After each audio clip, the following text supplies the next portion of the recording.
हमारे घुटने के अंदर है ना एक कार्टिलेज होता है, कार्टिलेज खराब हो गया और मेनिस्कस भी खराब हो गया, दोनों चीज़ें खराब हो गई मैम। समझने की बात है आखिर कार्टिलेज होता क्या है। तो जो घुटना होता है ना उसमें 3 हड्डी होती है, फीमर, टीबिया, पटेला। इसके ऊपर की जो कवरिंग होती है ना उससे कार्टिलेज भी होता है। ये कार्टिलेज हमारा अच्छा रहता है जब यंग होते हैं। अगर किसी डैमेज के कारण से मेनिस्कस फट गए या हमारा एसीएल टूट गया और उसकी हमें इलाज में हमने देरी करी, तो मेनिस्कस हैं ये 2 शॉक एब्जॉर्बर, ये जो फट के थे और ये हिलते रहते हैं जब फट के, तो ये ना कार्टिलेज ख़राब कर देते हैं ऊपर और नीचे का पूरा। अगर हमारे नी में कोई इंजरी हो जाए या मेनिस्कस टियर हो जाए, कई बार इंजरी के दौरान कार्टिलेज फट जाता है, कई बार इंजरी होने के कारण उसका इलाज अगर टाइम पे नहीं लिया है तो वो हिल हिल के कार्टिलेज ख़राब कर देता है। अब आपके है ना टीबिया मतलब जो नीचे वाली हड्डी है उसमें कार्टिलेज डैमेज, हल्का सा फीमर में भी है। ये देख रहे हो, ये खड्डा दिख रहा है सफ़ेद सफ़ेद नीचे वाली हड्डी में, ये खड्डा है। अब ये खड्डा है तो ये स्मूथ नहीं रहा ना जितना स्मूथ होना चाहिए।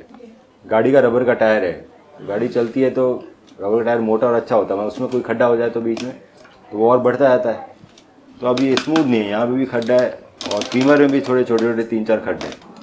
ये एक छोटा दिख रहा मुझे हल्का सा, यहाँ दिख रहा, इधर दिख रहा हल्का सा। ये फीमर और टीबिया दोनों के अंदर छोटे छोटे खड्डे हैं। अब ये चीज़ आपके घुटने को पूरा ख़राब कर देंगे धीरे।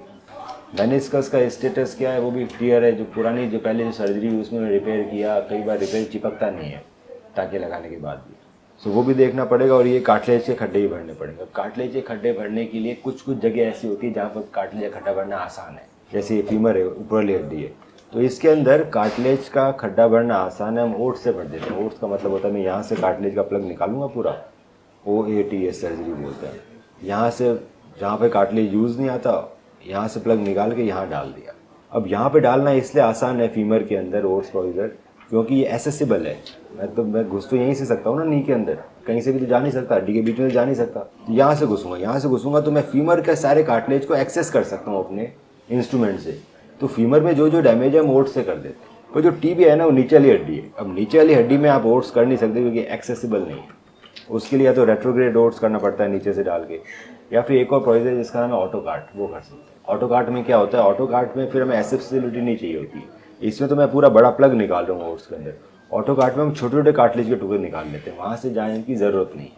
और वो जहाँ जहाँ खड्डा है वहाँ पे लगा लेते हैं बॉडी फ्लूइड के साथ मिला के। इसके लिए हमें ये ऑटो कार्ट का चैम्बर होता है, ग्राफ्ट नट, जिसमें कार्टिलेज के टुकड़े इकट्ठे होते हैं। और हमारी ब्लड से ही 3 ACP की सिरिंज से हम थ्रोम्बिन बनाते हैं, थ्रोम्बिनेटर से, जो आपका ग्लू होता है। तो इसके अंदर आपका ब्लड लेंगे, ब्लड को से PRP या ACP बनाएंगे। ACP बना होता है ऑटोलोगस कंडीशन प्लाज्मा। वो ब्लड से हम प्लेटेड प्लाज्मा अलग निकालते हैं, वो इधर डालते हैं। इसको प्रोसेस इसको शेक करने का 15-20 मिनट का, तो ह्यूमन ग्लू बन जाता है। वो कार्टिलेज के टुकड़े हम जहाँ पर खड्डा है वहाँ पर लगाते हैं, फिर ह्यूमन ग्लू उसके ऊपर लगाते हैं तो चिपक जाता है। ये एक तरीका है इसको ठीक करने का। ये दोनों होगा तभी आप पूरी तरह ठीक हो पाएंगे। और टीबिया में कार्टिलेज लॉस का सिर्फ यही ऑप्शन और कोई ऑप्शन नहीं है बॉडी में।